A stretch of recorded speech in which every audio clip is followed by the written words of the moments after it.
नमस्ते दोस्तों, स्वागत है आपका हमारे YouTube channel KL Rajasthan news पर। चलिए जानते हैं आज राजस्थान की 20 छोटी और बड़ी खबरें सिर्फ 5 मिनट में। लेकिन खबरों का सिलसिला शुरू करने से पहले आप सभी से विनम्र निवेदन है कि आप इस वीडियो को एक लाइक करके हमारे YouTube channel KL Rajasthan news को सब्सक्राइब कर लीजिए और कमेंट में अपने नाम के साथ अपने अपने शहर का नाम अवश्य लिखिए। भीलवाड़ा में भूखंड आवेदन शुरू। भीलवाड़ा में 9,000 भूखंडों के लिए आवेदन प्रक्रिया शुरू हो गई है, जो विशेष रूप से अल्प और मध्यम आय वर्ग के लिए उपलब्ध है। यह योजना राज्य सरकार की विभिन्न आवासीय योजनाओं का हिस्सा है, जिसका उद्देश्य आर्थिक रूप से कमजोर और जरूरतमंद परिवारों को सस्ते और सुलभ आवास प्रदान करना है। कृषि मंत्री की छापेमारी पर डोटासरा का पलटवार।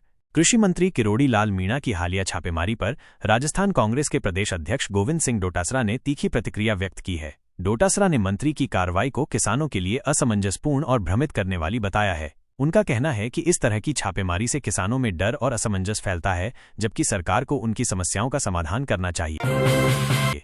विजयनगर ब्लैकमेल कांड में झटका। विजयनगर ब्लैकमेल कांड में अजमेर की पॉक्सो कोर्ट ने कैफे संचालक श्रवण जाट और 2 नाबालिगों की जमानत याचिकाएं खारिज कर दी हैं। इस मामले में अब तक 16 आरोपियों की गिरफ्तारी हो चुकी है, जिनमें 11 बालिग और 5 नाबालिग शामिल हैं। पुलिस के अनुसार चिल आउट कैफे में नाबालिग लड़कियों के यौन शोषण और ब्लैकमेलिंग की घटनाएं हुई थीं। कैफे के संचालक श्रवण जाट को कर्नाटक से गिरफ्तार किया गया था। जमानत याचिकाओं के खारिज होने के बाद उन्हें न्यायिक हिरासत में भेज दिया गया है।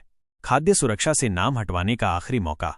राजस्थान सरकार ने खाद्य सुरक्षा योजना से अपात्र लाभार्थियों के नाम हटाने के लिए चलाए जा रहे गिव अप अभियान की अंतिम तिथि 30 जून 2025 तक बढ़ा दी है। इस अभियान के तहत जिन परिवारों में कोई सदस्य आयकरदाता है, सरकारी कर्मचारी है, वार्षिक आय 1 लाख रुपए से अधिक है या परिवार में चौपहिया वाहन है, ट्रैक्टर को छोड़कर उन्हें स्वेच्छा से अपना नाम हटाने का अवसर दिया गया है। बीकानेर बीएड कॉलेज की मान्यता समाप्त। राष्ट्रीय अध्यापक शिक्षा परिषद NCTE ने बीकानेर के सरकारी बीएड कॉलेजों की मान्यता फिर से निरस्त कर दी है। इससे पहले 10 नवंबर 2022 को भी इन कॉलेजों की मान्यता रद्द की गई थी, लेकिन सरकार ने नियमों की अनदेखी करते हुए इन कॉलेजों को PTET के माध्यम से छात्रों को प्रवेश देने की अनुमति दी थी। अब NCTE ने स्पष्ट किया है कि इन संस्थानों में योग्य शिक्षकों की कमी और अन्य मानक पूरे नहीं होने के कारण मान्यता निरस्त की गई है। इससे लगभग 380 छात्रों की डिग्री पर संकट आ सकता है। सरकार ने इन कॉलेजों को अनापत्ति प्रमाण पत्र जारी किया था, जो अब विवादों में है। खाटू श्याम में लाखों श्रद्धालु। खाटू श्याम जी में निर्जला एकादशी के अवसर पर लाखों श्रद्धालुओं की भारी भीड़ उमड़ी, जिससे खाटू नगरी भक्तिमय हो गई। तेज गर्मी के बावजूद भक्तों की आस्था में कोई कमी नहीं आई और वे घंटों तक कतारों में खड़े रहे।